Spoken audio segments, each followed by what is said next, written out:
Ang batang ito ay hinayaan ang wolf na kagatin ang kanyang braso. Nang makita ito ng kanyang tiyuhin, agad siyang lumabas na may dalang baril para iligtas siya, pero sumigaw ang batang, "Itabi mo ang baril. Naglalaro lang kami ng wolf." Pagkatapos ay umakyat sila sa burol ng magkasama. Mabilis na tumakbo ang wolf at nawala sa mga puno. Habang naghahanap ang bata, biglang tumayo ang isang brown bear. Tumakbo ang bata palayo at nang umakyat siya sa burol, may nakita siyang tambak ng kahoy sa kanyang harapan. Sinimulan ng bata na maghukay dito, ngunit masyadong malaki ang ulo ng oso para dito, kaya't tumayo ito at inilagay ang kamay nito sa troso at kinagat ang braso ng bata. Napagtanto ng wolf na nasa panganib ang bata at lumabas ito. Nakakuha ito ng atensyon ng oso, ngunit nagpakita ang wolf ng mga pangil nito, at hindi ito natatakot sa mas malaking oso. Nahintakutan ang oso at umiwas, huminto sa pang-uusig. Nakalabas ng ligtas ang bata mula sa panganib at nakita ang wolf na nakatayo sa tabi ng ilog. Kinuha niya ang isang piraso ng jerky bilang pasasalamat. Hindi nagtagal, handa na si Jack na umalis sa lugar na ito upang maghanap ng kanyang kapalaran sa iba. Nalaman niyang nag-iisa si White Fang sa tabi ng dalampasigan ng ilog, na nakatingin ng mabigat sa malayo. Bilang pasasalamat sa pagsadyak ni White Fang sa kanyang buhay, iniwan ni Jack ang isang piraso ng jerky para sa kanya, sabay sabing, "Hindi kita malilimutan." Ngunit halos hindi kumilos si White Fang, iniwas ang kanyang ulo na may pakitang walang pakialam. Nalulumbay, sumakay si Jack sa kanyang bangka at umalis.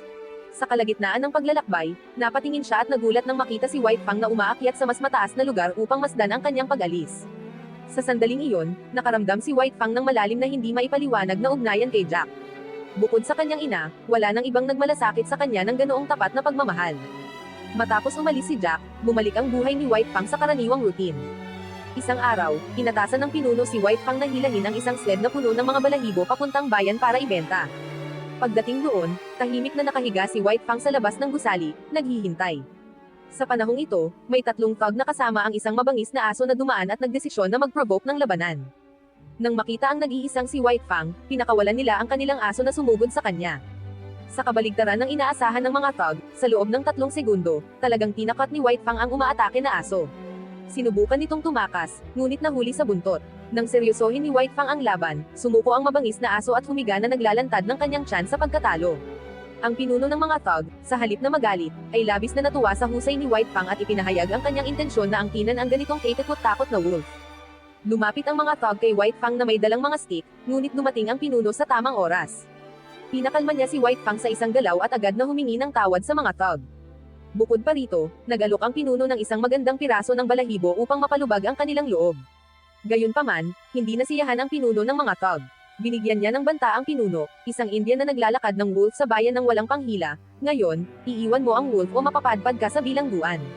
Sa harap ng mayabang at mapang-api na mga kolonista, sa kabila ng kanyang pag-aatubili, naramdaman ng pinuno na wala siyang ibang pagpipilian kundi sumang-ayon.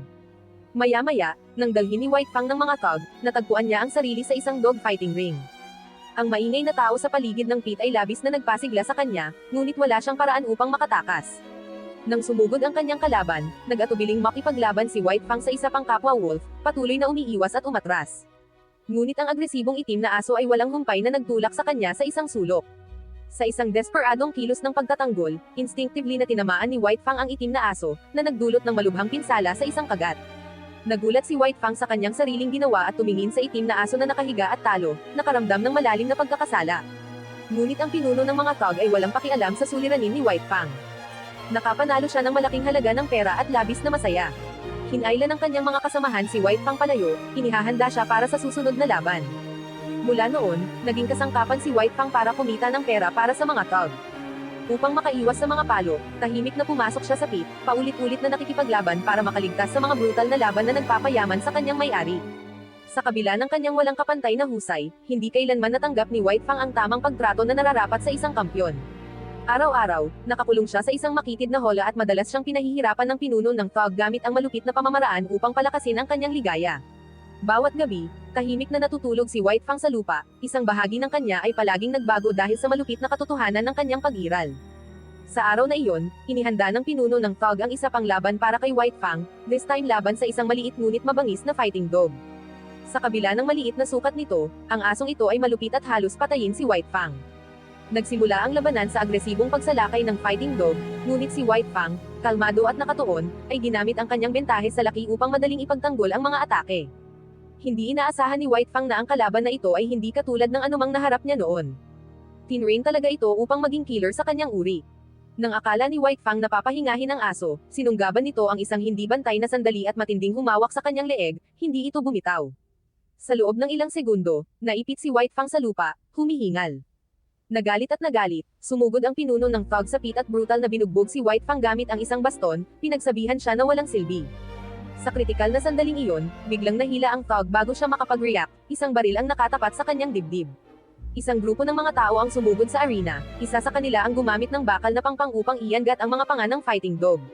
Ang pinuno ng grupo, isang batang lalaki, walang pag-aalinlangan na inangat si White Fang at dinala siya palabas ng pit. Sa hotel, maingat na ginamo ng batang lalaki ang mga sugat ni White Fang, sinagip ang kanyang buhay. Dito lang napagtanto ni White Fang na ang batang lalaki ay walang iba kundi si Jack, na hindi niya nakita sa loob ng maraming taon. Tumingin si White Fang kay Jack, ngunit wala ng kagalakan sa kanyang mga mata, tanging isang pagsasalamin ng malalalim na sugat sa loob.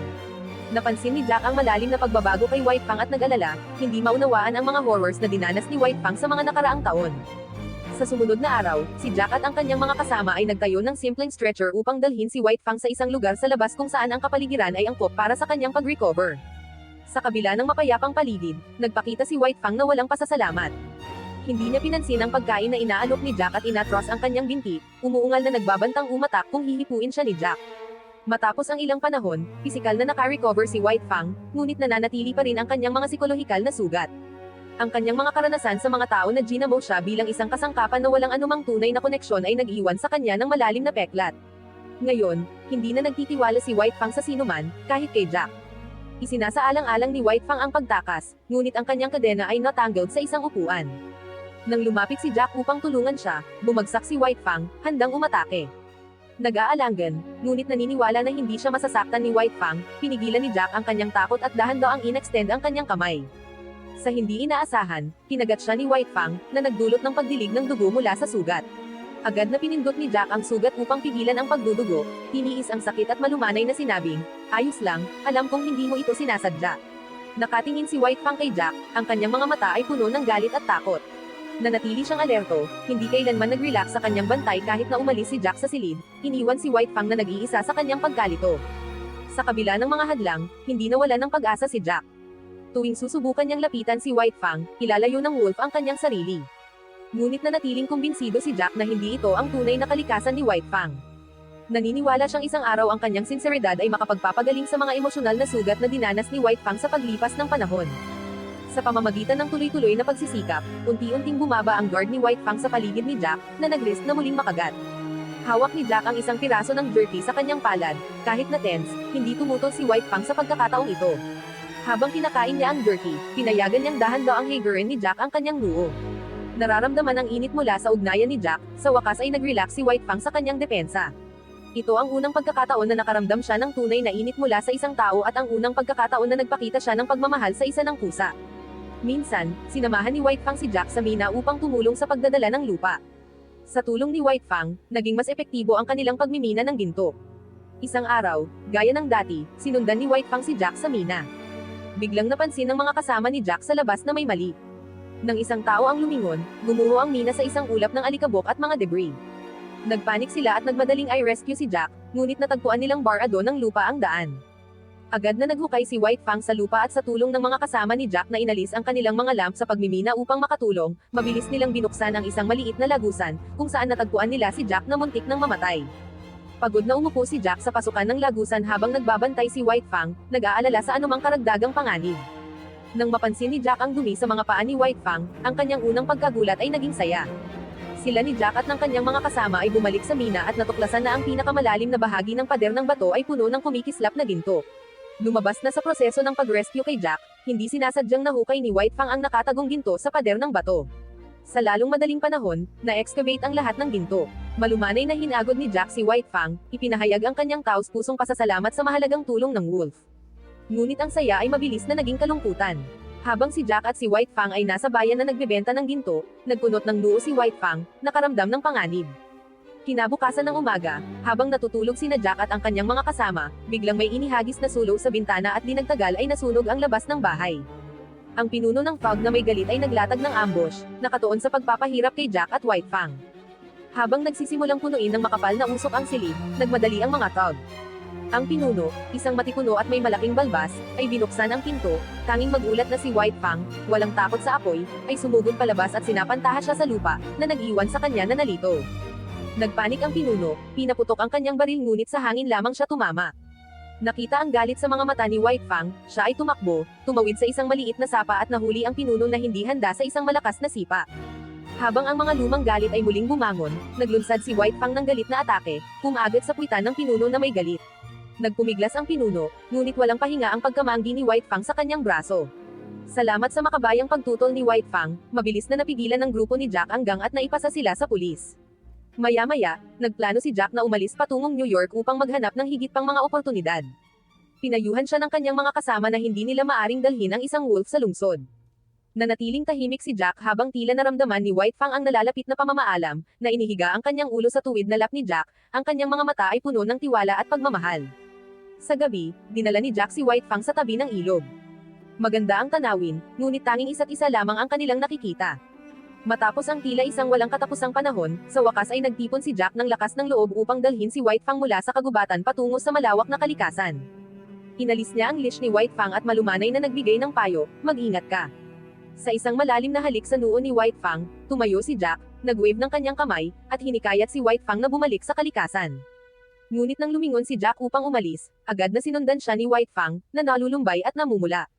Sinubukan ni Jack na itaboy siya, ngunit anuman ang kanyang sabihin o paano man siya nagalit, nanatiling matatag si White Fang, ayaw umalis. Tanging nang kumuha si Jack ng stick at nagbanta na tatamaan siya, nagtakbuhan si White Fang, natatakot, at tumakas, iniwan ang stick. Nakaramdam si Jack ng malalim na pagkawala, nagsimula siyang tumakbo na tila tinatangkang talunin ang dalamhati ng kanilang paghihiwalay. 3 araw ang lumipas, nakarating si Jack sa dock, handang sumakay sa barko at umalis. Ngunit sa oras na tatapak na siya sa bangka, bigla siyang huminto, lumingon sa kanyang kasama at sinabi, hindi ko maaring umalis ngayon. Ang kanyang kasama ay nagbigay ng nakakaalam ng ngiti, nagpapahayag ng pag-unawa. Sa sandaling binitiwan niya ang mga salitang ito, naramdaman ni Jack na naglalaho ang malaking bigat sa kanyang mga balikat. Nakangiti siyang nagpaalam sa kanyang kasama at bumalik sa daan na kanyang dinaanan, bumalik sa lugar ng pagmimina. Nagplano si Jack na ayusin ang nasunog na cabin. Biglang nakaramdam ng isang presensya, tumingin siya pataas at naroon si White Fang, nakatayo hindi malayo, na nakatingin sa kanya na may kasiyahan.